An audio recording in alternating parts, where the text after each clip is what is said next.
Hi, welcome back. Again, that email address you can use during the program. We monitor it during the program is focalpoint@afr.net. Now, as I mentioned just before the break, Harry Reid's gun control bill provides it's got loose language in it that would allow for the beginning of a national gun registry, which essentially you have right now with background checks. I mean, there's paperwork somewhere. There's a file somewhere that indicates that you bought a gun. The information's kept by somebody, tells everybody where you bought that gun, what kind of gun you bought, when you bought it. So that's essentially functions as a national gun registry. But Harry Reid has some loose language in his bill that would provide an opportunity that could be construed. This is according to a piece by David Addington at the Heritage Foundation. The loose language could be construed to allow the Department of Justice to keep centralized records of who received what guns and where by sale or gift from one individual to another. So Harry Reid's bill has the beginnings of a national gun registry. And then even worse, I mean, I am not making this up when I say that his gun control bill has a provision in it that if somebody steals your firearm or you lose it, you lose your gun, or somebody steals it from your pickup or your car or your house, you can go to prison for up to 5 years if you have not reported the theft or the loss to local police and to Attorney General Eric Holder within 24 hours. So you misplace a firearm or somebody steals it, you are the one that gets treated as a felon under Harry Reid's gun control bill. Now, I don't know if you know who Maya Angelou is. She was a poet that spoke, recited a poem at one of Clinton's inaugurations, just an icon on the left, even though she had some kind of autobiography that was just like totally made up, totally fabricated, absolutely, utterly fiction from beginning to end. She finally got busted on that deal. Anyway, she's an icon on the left, and she came out yesterday, told Time Magazine that she believes in guns, and she likes having them around. I do like to have guns around. And then she told a story about actually using a gun to keep somebody from breaking into her house. Now, Mark Kelly, another thing that's going on in Colorado, we're going to play some sound bites from Colorado, but Colorado has developed a very strict gun control policy, and we'll play a couple of sound bites here in a second to illustrate that. And there are some gun manufacturers now in Colorado that are going to leave the state. Here's one named Magpul. They make magazines, high-capacity magazines. They're out of there. They were getting ready to move into a brand new 125,000 square foot building inside the state of Colorado. But after Hickenlooper, the governor, signed the law, they're going to move their operations along with the several hundred jobs that go with it out of state. Now, Mississippi's been talking to them. Mississippi's been saying, we'd love to have you come here. Governor Perry down in Texas saying, hey, we'd love to have you come here. Now, let's play a couple of sound bites. This is President Obama yesterday. It's clip 3. This is yesterday. He's talking here at the Denver Police Academy, and he's celebrating this new restrictive gun control legislation in the state of Colorado. Remember, the state legislator was talking to a member or someone who was giving testimony, because what this new law did is it canceled the freedom to carry concealed on campus. And this young woman was saying, hey, look, this makes me more vulnerable to rape. And the legislator, Evie Holdick is her name, she said, hey, that's not a big deal. There are other things you can do. And then they came up with this whole list of other things that women could do to stave off a rape if you don't have a weapon. You can vomit on the guy's shoes. I mean, they were dead serious about that. You don't have a gun, don't worry about it. Just throw up on the guy's shoes, and that'll stop him in his tracks. So here is President Obama. And, you know, I don't know if I've got that clip or that soundbite handy right on the top of the stack here. It's the one from Thomas Jefferson that I have read to you before, and let me see if I can find that. I usually keep it with my Second Amendment stack. Let me see if I can grab it.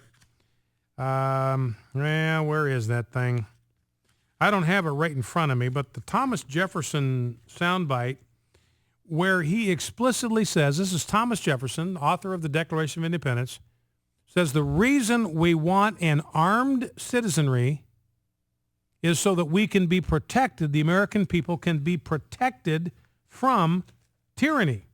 I mean, that was a specific reason that Thomas Jefferson cited for having the Second Amendment. So who was suspicious of government? It was the Founding Fathers.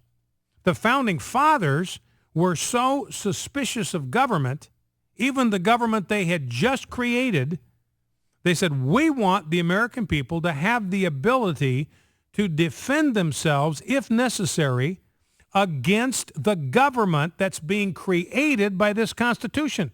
Because we know the tendency of government to abuse power, to centralize power, and to impose themselves on an innocent public. Now listen to President Obama and how completely out of phase his view is about the role of the Second Amendment and attitude toward government. The opponents of some of these common sense laws have ginned up fears among responsible gun owners that have nothing to do with what's being proposed, nothing to do with the facts, but feeds into this suspicion about government.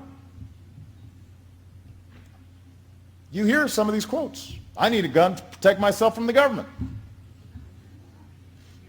We can't do background checks because the government's going to come take my guns away. Well, the government's us. These officials are elected by you. So was Hitler.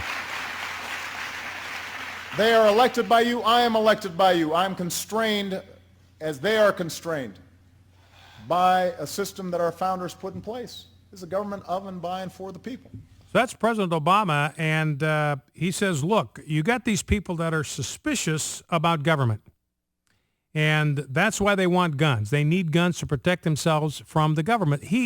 Those people are exactly right. Obama is the one that's extreme and out of touch. Now, the liberals want to paint us as the ones that are extremists, and we're the ones that are out of touch, but it is Barack Obama that is the extremist here.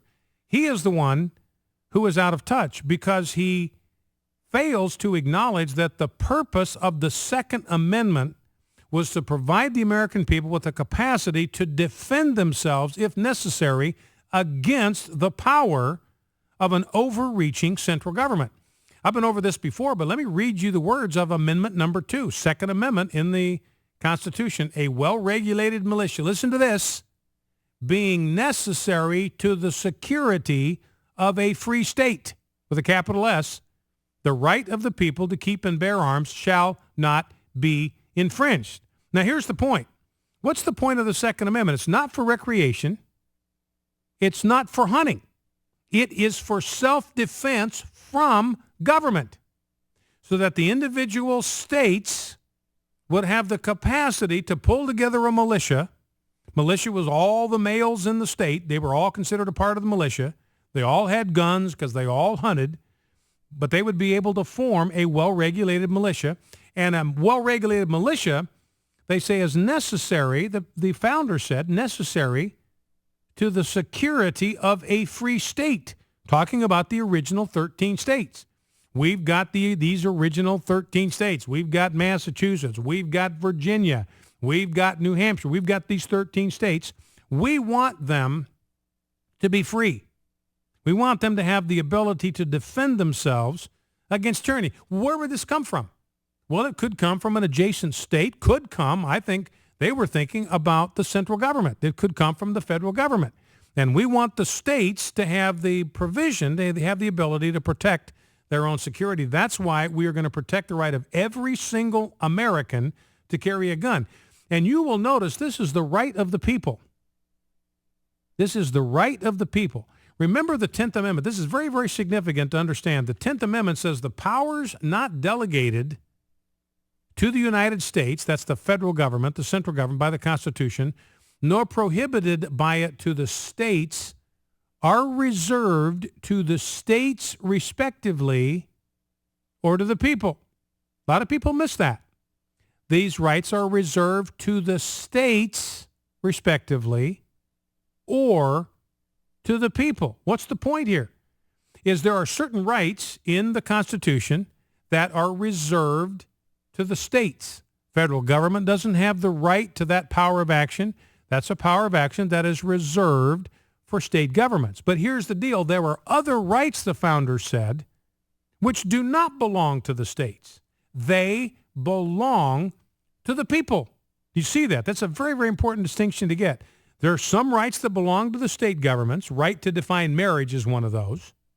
And then there are other rights that belong to the people, that even the state government, even state governments have no right to interfere with that, because that is a right that belongs to the people themselves.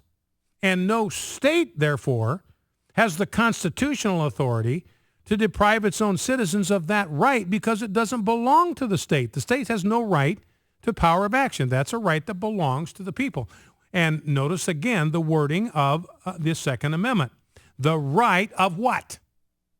The right of the people to keep and bear arms shall not be infringed. So what that means very, very clearly then is the right to keep and bear arms belongs to the people themselves. That means that not even a state government, like what Colorado has just done, not even a state government has the moral, legal, constitutional authority to interfere with people's Second Amendment rights. Connecticut just passed the most draconian gun laws in the country. And remember, before the Newtown shooting happened, they were number 4. According to the Brady people, they had the 4th strictest gun control laws in the country. Didn't stop Adam Lanza from going off and killing 26 people. I mean, another law isn't going to fix anything in Connecticut. What you need is a teacher with a gun. That was the only thing that was going to stop Adam Lanza. He fired 154 shots in 5 minutes. Police didn't, there's no way the police are going to get there in time. If you don't have a teacher with a gun, there's no way to stop a guy like that. 888-589-8840, 888-589-8840. Back in 2. Stay with us. You get the